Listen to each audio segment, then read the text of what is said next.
Yes, you, bags, now." That was the first thing I heard the man say, and I was close enough to see the guardsman's eyes never move. I had come to the palace forecourt that morning to photograph the changing of the watch, the way 100 other people had, and instead I watched a man in a pale linen suit walk up to a soldier standing at attention and snap his fingers in the soldier's face as though he were calling a waiter across a dining room. I want to tell this exactly as I saw it, because by noon there were a dozen versions going around, and most of them were wrong. I was no more than 4 feet away. I had a clear line on both their faces the entire time. And what I learned standing on those cobblestones that morning has stayed with me longer than anything else I have ever filmed. The forecourt of Aldermere, the seat of the House of Marin, opens through a tall pair of gilded iron gates onto a square of gray stone worn smooth by 2 centuries of boots and rain. The sentry boxes stand back against the wall, black and narrow, and in front of each one a guardsman holds his post. Red wool tunic, brass buttons catching the light, a tall black bearskin, white gloves, a rifle at his shoulder, chin strapped snug. They do not speak. They do not turn their heads. Twice an hour they march a short, precise beat to keep the blood in their legs, then return to the still. I had been there an hour already, and I had begun to feel the strange thing that crowds always feel in front of these men, a kind of held breath, a sense that you are looking at discipline made into a shape you can stand in front of and never quite touch. The man in the linen suit had not come to feel any of that. He arrived in a hurry, the way certain people arrive everywhere, trailing a woman with a tablet and a phone pressed to her ear, and behind them a cart stacked with matched luggage, 5 pieces, 6, the corners reinforced, the leather the color of strong tea. A porter from one of the hotels along the avenue had wheeled the cart as far as the gate and stopped, because the forecourt is not a place a hotel cart goes. The man had walked straight on through the open pedestrian gate without breaking stride, and the cart had stayed behind, and somewhere in those few seconds he had decided that the soldier standing nearest to him was Staff. "Are you deaf?" he said. He was perhaps 50, silver at the temples, a watch on his wrist that he wore turned slightly inward so you would have to lean to read it. "The bags, they go up to the residence. I haven't got all morning." The guardsman did not answer. Of course he didn't. I knew that much even then, everyone in the crowd knew it.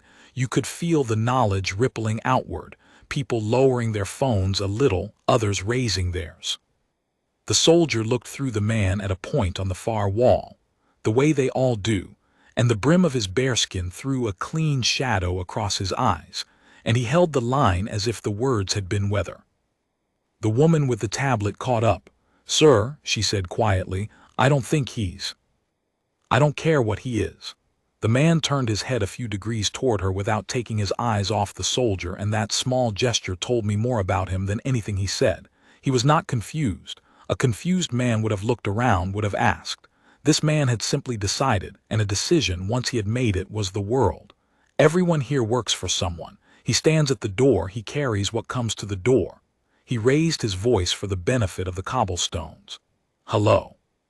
The luggage move. I felt the people around me shift. A boy near my elbow whispered something to his father. A woman with a folded map pressed her hand flat against her chest. And the guardsman, I watched him the whole time, I promise you, did not so much as tighten his jaw. The only thing that moved on him was the slow rise and fall of the red wool at his chest, and even that you had to be looking for. There is a thing that happens to a certain kind of man when he is not obeyed, and I saw it happen now. It is not anger, not at first. It is disbelief. The man's face went still, then faintly puzzled, then, and this was the dangerous part, amused, as if the soldier's silence were a small impertinence he had been handed to correct. He stepped closer. He brought himself inside the space that the crowd, by some old instinct, had left open in front of the post, the few feet of stone that no one crosses. "Look at me when I speak to you," he said. And still nothing. The white gloves rested motionless on the rifle, the eyes held the wall.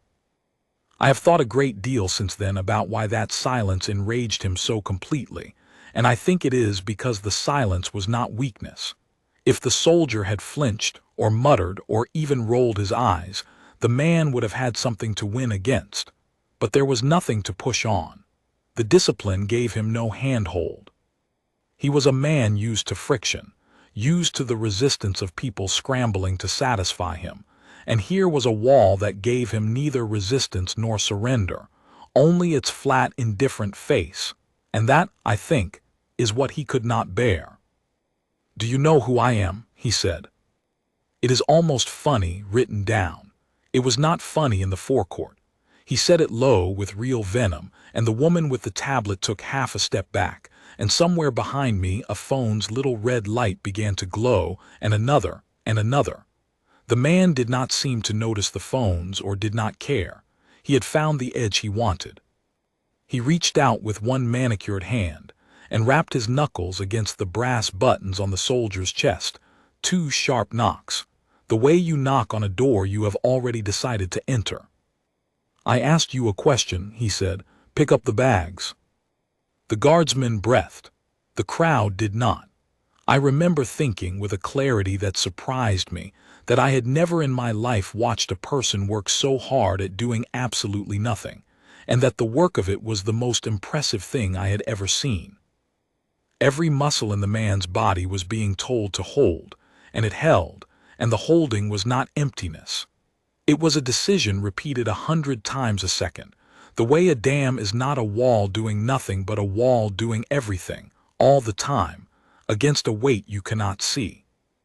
Off to my right, near the sentry wall, I noticed for the first time 2 men in dark plain coats who had not been watching the gates at all. They were watching the man in the linen suit. One of them had turned his body a quarter toward us. He was not hurrying. He was simply, suddenly, attentive, the way a dog lifts its head, and I understood, without knowing yet what I understood, that the soldier's stillness was not the only discipline at work in that square. There were others, and they were counting. The man in the linen suit raised his hand again. This time it did not come down on brass buttons. He put both hands flat against the soldier's chest and shoved. It was not a tap. I want to be precise, because that distinction is the whole story. He set his weight behind it, the way you push a stuck door, and the guardsman rocked back half a step against the rifle's drag, and then, this is the part I will never forget, came forward again to the exact spot he had left, as if a string ran from the crown of the bearskin down through the cobblestones to the center of the earth, and the shove had only swung him out and let him fall back true. He did not stagger. He did not put out a hand. The rifle stayed at his shoulder. His eyes stayed on the wall, and a sound went through the crowd that I have only ever heard once or twice in my life, a sharp collective intake, 50 people drawing the same breath at the same instant. The man stood there with his palms still out, and for a moment he looked almost as startled as the rest of us. I think part of him had expected the soldier to fall or to shout or to break, and instead the wall had taken the blow and given it back to him as nothing, and the nothing was somehow worse than if he had been struck in return. His face flushed. He looked at his own hands. Then he looked around at the crowd, and the crowd looked back, and dozens of small black rectangles were aimed at him now, lenses catching the morning light, and I watched the calculation move across his features. The dawning awareness that he was not in a private room with people who depended on him, that he was on open stone in front of strangers, and that the strangers had seen. "He started this," the man said, to no one, to everyone. His voice had changed. It had the thinness of a man explaining himself before he has been asked. He was insolent. You all saw he stood there grinning at me. No one had seen any such thing. The soldier had not grinned. The soldier had not moved a single muscle of his face for the entire length of the exchange, and every person in that forecourt knew it, because we had all been staring at exactly that face, willing it to crack, and it had not. The lie was so brazen and so plainly aimed at the cameras that the woman beside me made a small, disgusted sound and said, half to herself, "He is not your porter." She said it quietly. I doubt anyone 3 feet away heard her. But it landed in me like a struck bell, because it was the simplest true thing anyone had said all morning, and it cut the whole tangled scene down to its bone. He is not your porter. The man in the linen suit had built an entire small drama on a mistake he had refused to correct, and the mistake had a name, and the name was contempt. The assumption that the still man in the red coat existed to be ordered, that the uniform meant servitude, that a person who does not answer back is a person who must obey. The two men in plain coats were moving now, not fast. They came in from the side at an unhurried diagonal, the way water finds a level, and one of them was talking quietly into a collar mic, his lips barely moving, and I realized that what I had taken for sleepy security men loitering by the wall were nothing of the kind. They had the particular economy of motion that you see in people who have done a thing many times. The crowd parted for them without being asked. They did not draw anything. They did not raise their voices. They simply arrived on either side of the man in the linen suit so smoothly that he did not notice them until one of them was at his shoulder. "Sir," the nearer one said, "I'll ask you to step back from the post." The man turned, and his face did the thing that faces do when their owner has spent a lifetime being the most important person in any room. It reached for outrage before it reached for understanding. "And who are you?" he said. "I want this soldier's name and number. He assaulted me. There are witnesses." He flung an arm at the crowd. "All of you, you saw it. He put his hands on me." I felt the indignation move through the people around me like heat, because we had seen it all right. We had seen who put hands on whom. The boy near my elbow said, loud and clear in the way that only children manage at exactly the wrong or exactly the right moment, "But you pushed him." And a ripple of grim agreement went through the crowd, low voices, a few people lifting their phones higher, one woman calling out, "We've got it on video, the lot of us." The plainclothes officer did not argue with the man and did not turn to the crowd. He simply said in the same level tone, "The post is recorded from 4 angles, sir. You don't need to rely on anyone's memory." And he let that sit there, and I watched it do more damage to the man's composure than any shouting could have. 4 angles, the Forecourt cameras. The thing about a lie told to a crowd is that it can sometimes outrun the truth for a few hours. But a lie told in front of mounted cameras with overlapping fields of view does not even get out of the gate. "This is absurd," the man said, but the bottom had gone out of his voice. "Do you have any idea who you're talking to? One call and you'll both be." "We can make any call you like at the gatehouse," the second officer said, and there was something almost gentle in it, the patience of a man who has heard the same sentence 1,000 times from 1,000 mouths and watched it deflate 1,000 times. "This way."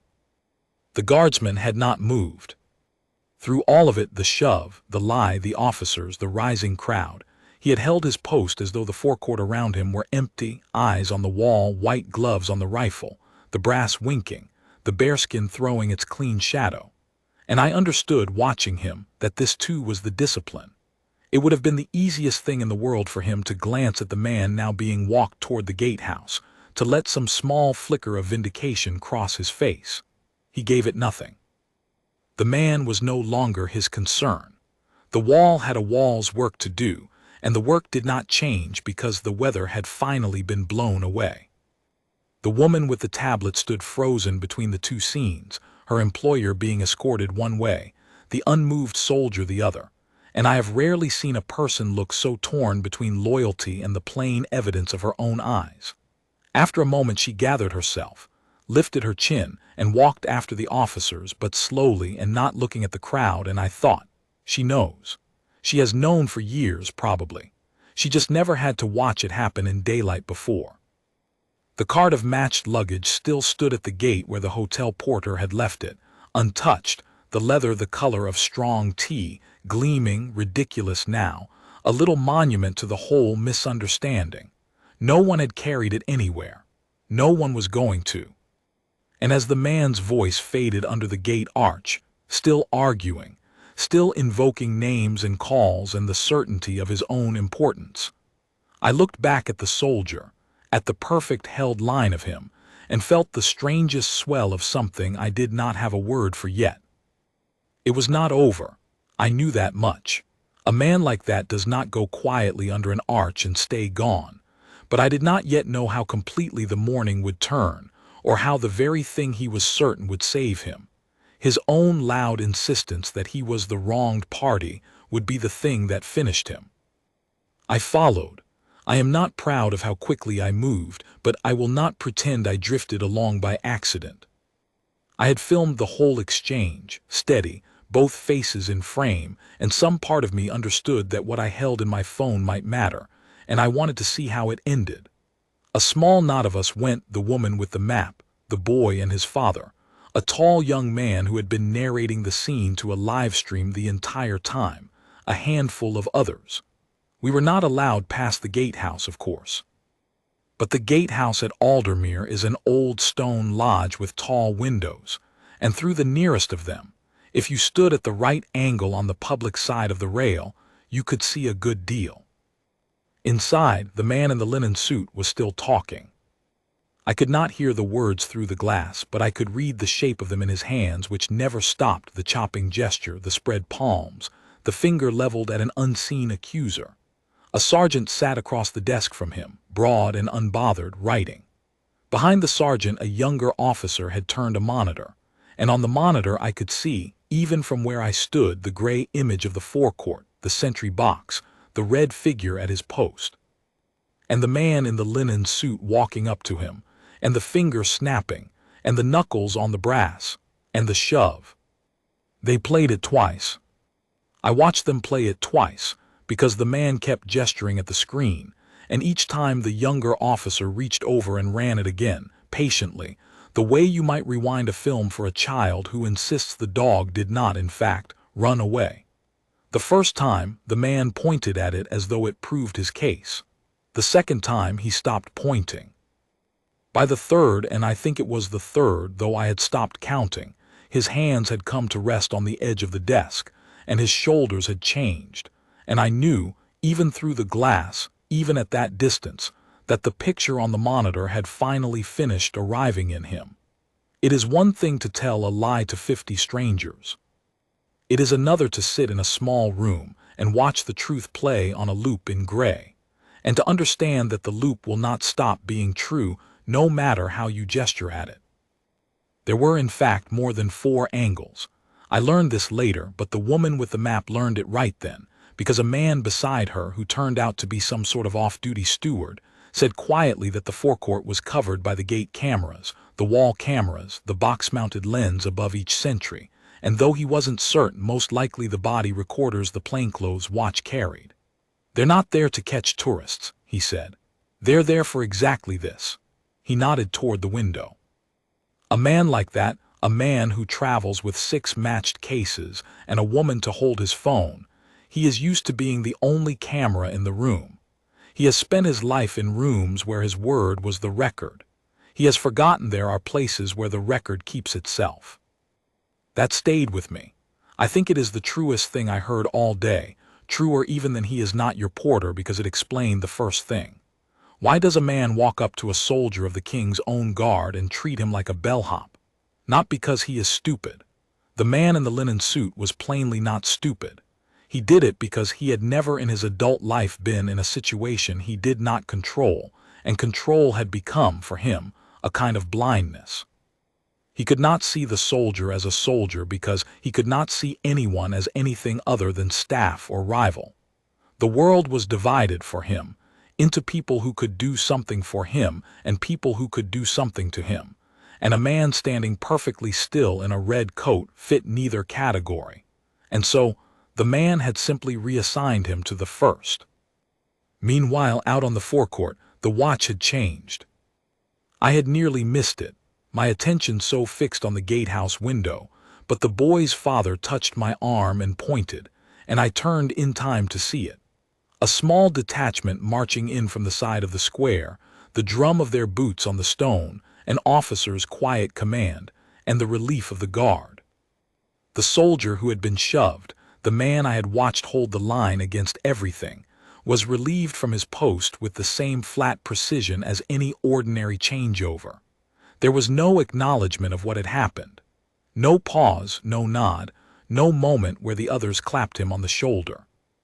He turned on his heel when the order came, shouldered his rifle, and marched off the forecourt in step with the new man's arrival. And his face, as he passed within a few yards of where I stood, was the same unbroken face it had been throughout, eyes forward, jaw level, the bearskin still throwing its clean shadow.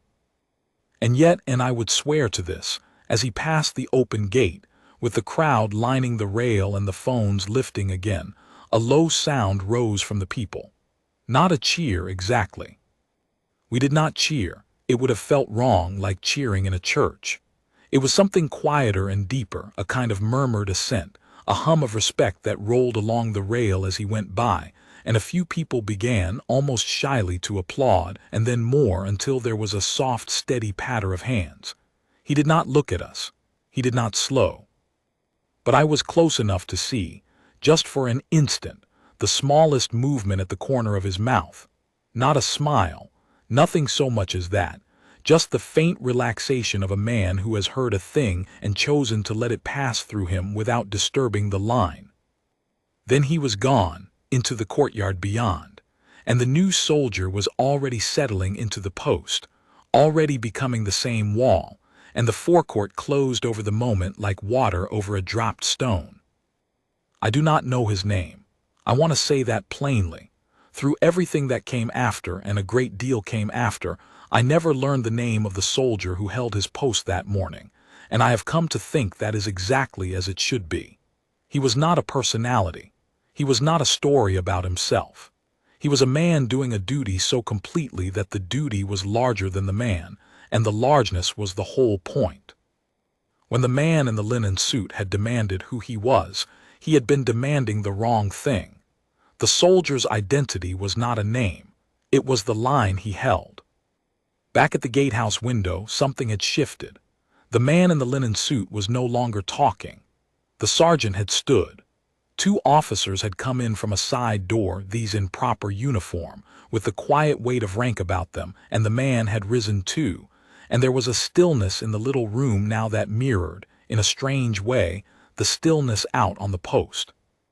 The woman with the tablet sat in a chair against the wall with her phone dark in her lap, no longer taking calls, no longer protecting anyone. And I understood, watching the shapes of it through the glass, that the morning had passed some hinge, and that whatever was being decided in that room was no longer a question of whether the man had done wrong. It was a question of what was owed for it. We were moved back from the rail not long after that, gently but firmly, by 2 of the uniformed watch who came out and asked the crowd to clear the gate so the forecourt could return to order. Most people drifted off toward the avenue, already replaying their footage, already half composing the captions. I lingered as long as I decently could, and so I was still near the lodge when the man in the linen suit came out under escort, not in restraints, nothing so dramatic, but flanked, walked, with the unmistakable bearing of a man who is being conducted rather than going. His suit was the same pale linen, but it hung differently now. He had stopped gesturing. He looked, for the first time, like an ordinary middle-aged man who had made a serious mistake and had just been told the size of it. I learned the rest in pieces over the following days, partly from the news, for the footage went everywhere, mine among the dozens, though I never sought that, and partly from the off-duty steward, who turned out to be a talkative soul and who I ran into twice more that week at a cafe near the gates. What he told me squared with the public record, and the public record in this case was unusually plain, because the man in the linen suit had insisted on his innocence so loudly and so publicly that the matter could not be quietly settled. He had, in effect, demanded a reckoning, and a reckoning, it turned out, was precisely what the institution was built to give. The charge was simple: assault on a sentry on duty, not a grand or exotic charge. The shove I had watched, the 2 flat palms with the weight behind them, was an assault under the plainest reading of the law, and the fact that the sentry had not fallen, had not been injured, had not so much as broken stride, did not lessen it. If anything, the steward said, The guard's restraint made the offense cleaner because there was no muddying counterblow, no scuffle, no ambiguity about who had done what to whom. There was only a man laying hands on a soldier at his post, recorded from every angle, witnessed by 50 people, and then lied about to the cameras. It was the lie in the end that did the most harm to him. Not legally, the lie was not itself the charge, but in every other way that matters. Because the man could have done what men in his position almost always do, which is to express regret, to call it a misunderstanding, to pay whatever needed paying and let the thing fade. The footage would have circulated for a day and died. Instead, he had stood on the cobblestones and told 50 strangers and a dozen lenses that the soldier had grinned at him, had provoked him, had assaulted him, and every one of those strangers had a recording proving the opposite. When his lawyers arrived, and they arrived quickly and in number, the first thing they faced was not the prosecution's evidence but their own client's words, preserved in 100 phones, contradicting everything they might have wanted to argue. He tried, of course, to make it go away the way he made everything go away. The steward told me this with a certain grim relish because he had seen it from the inside. There were calls. There were names dropped. There were, the steward said, men of genuine standing who took the calls and listened politely and then declined, very politely, to do anything at all, because the one thing no one with anything to lose would touch was a man on camera shoving a King's Guardsman and then lying about it to a crowd. He thought his importance was a key, the steward said, stirring his coffee. He'd used it as a key his whole life. Every locked door, he'd hold it up and the door would open. And this time he held it up and the door just looked at him.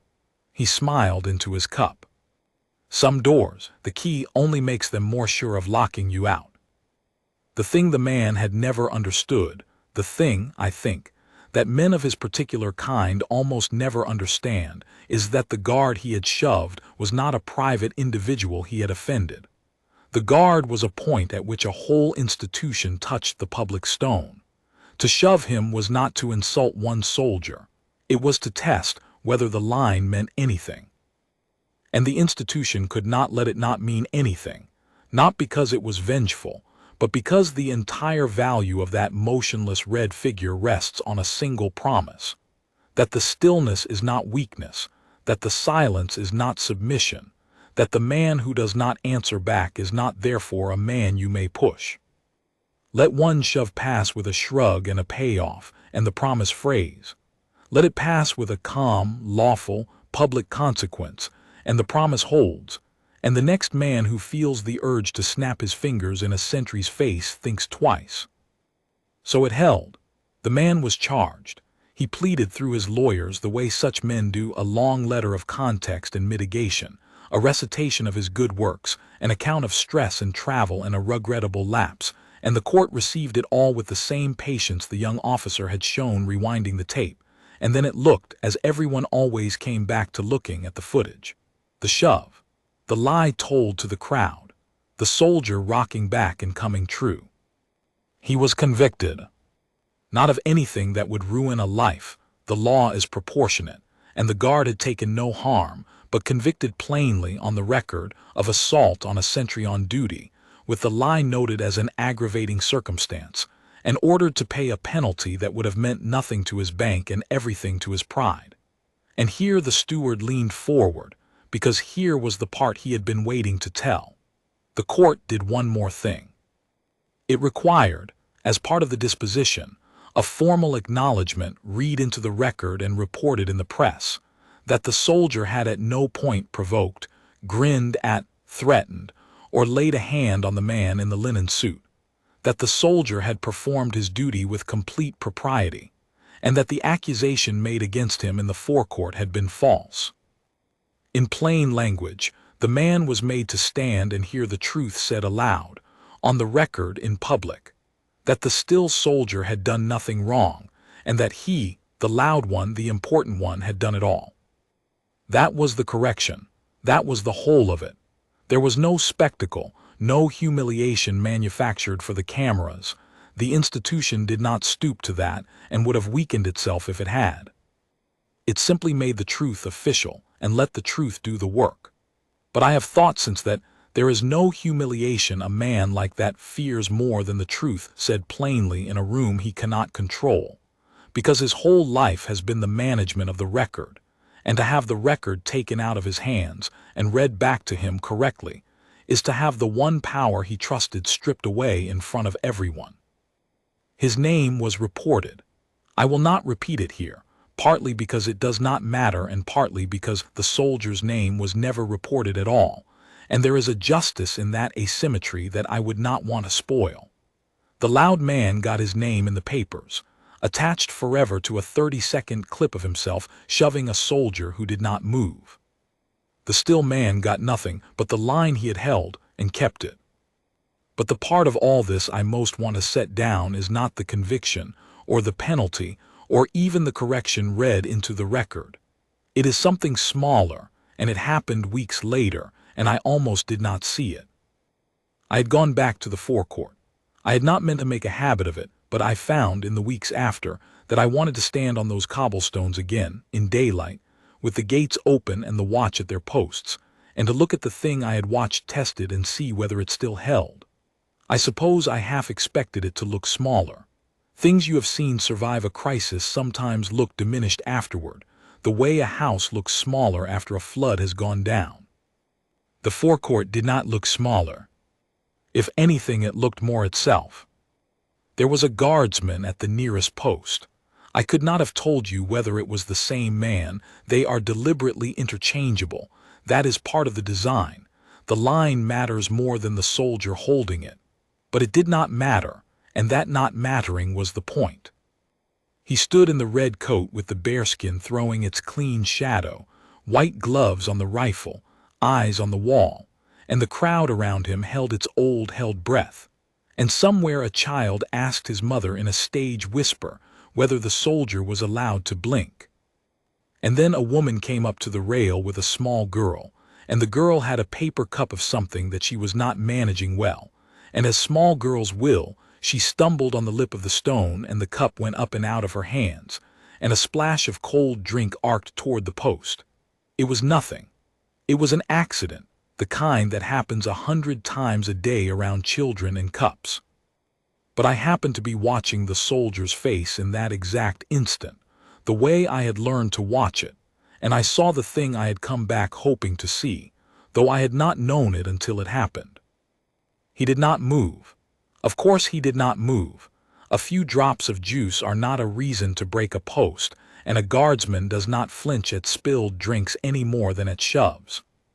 But there was something in the held stillness now that I read differently than I would have before that morning in the Forecourt with the man in the linen suit. Before, I would have seen a statue. Now I saw a choice. I saw that the same discipline that had refused to be provoked by contempt also refused to be ruffled by an accident, that it did not bend toward the cruel man or away from the harmless child, that it simply held, even level, the same for the powerful and the powerless alike, and that this evenness was not coldness at all but a kind of fairness so complete it had become a posture. The man in the linen suit had read that stillness as servitude.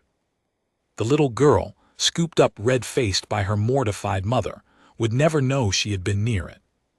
But it was the same stillness, and it answered to neither of them, and that, I finally understood, was its whole dignity.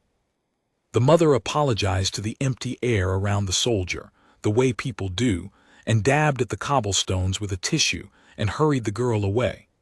The soldier's eyes never left the wall, and the crowd, who had tensed for a moment the way crowds do when something unexpected happens near one of these men, let out its breath and went back to its quiet wonder, and the line held, and the morning went on.